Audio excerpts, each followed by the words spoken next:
అదెంతసేపు పెళ్ళికొడుకు దొరకడమే లేటు, వెంటనే అన్ని చకచకా అయిపోతాయి గురు అంటారు. అలాగే ఫోన్ ట్యాపింగ్ కేసులో సిట్కి పెళ్ళికొడుకు దొరికాడు. అమెరికా నుంచి ప్రభాకర్ రావు రావడం ఆలస్యం, అన్నీ చకచకా నడిచేస్తున్నాయి. అప్పుడెప్పుడో విచారించిన ప్రణీత్ రావును వెంటనే మళ్లీ తీసుకొచ్చారు. ప్రణీత్ రావు ఆ విషయం బయట పెట్టాడు, ఈ విషయం బయట పెట్టాడని లీకులు ఇచ్చారు. ఆ తర్వాత ప్రభాకర్ రావు ఎన్నికల కోసమే మావోయిస్టుల పేరుతో రాజకీయ నేతల ఫోన్లు ట్యాప్ చేశాడని, అది ఒప్పుకున్నాడంటూ లీకులు ఇచ్చారు.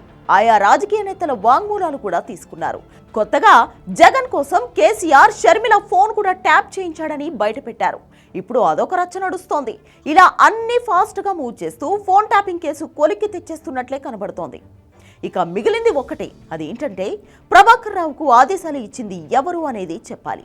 ఆయన చెబుతాడా చెప్పడా అనేది పెండింగ్. ఆయన చెప్పడం లేదని, సహకరించడం లేదని సుప్రీంకోర్టులో పిటిషన్ వేస్తారని తెలుస్తోంది.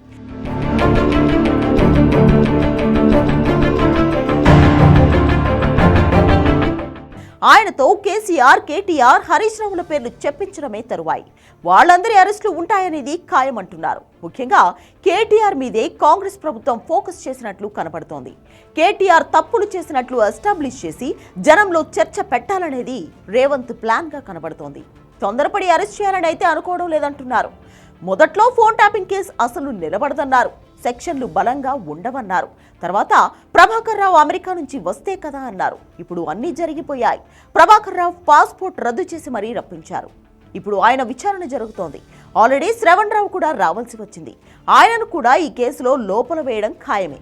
ఇప్పుడు జరుగుతున్న పరిణామాలు చూస్తుంటే ఫోన్ ట్యాపింగ్ కేసు చాలా బలంగా మారినట్లుగా అనిపిస్తోంది. మరి కోర్టులో ఇవి ఎంతవరకు నిలబడతాయి?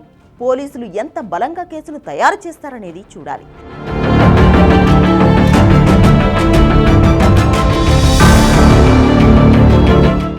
జనంలో జరిగే చర్చ మాత్రం వేరేగా ఉంది. అసలు రాజకీయ పార్టీలు గెలవడం కోసం, అధికారం కోసం ఇంతగా తెగిస్తాయా అని కొందరు అంటుంటే, మరికొందరేమో ఇవన్నీ కామన్, ఏ రాజకీయ పార్టీ అయినా చేస్తుంది అంటున్నారు. కానీ బీఆర్ఎస్ చేసినట్లుగా ఇప్పటి వరకు చరిత్రలో ఎవ్వరూ చేయలేదని అధికారులు ఓపెన్ గానే కామెంట్ చేస్తున్నారు.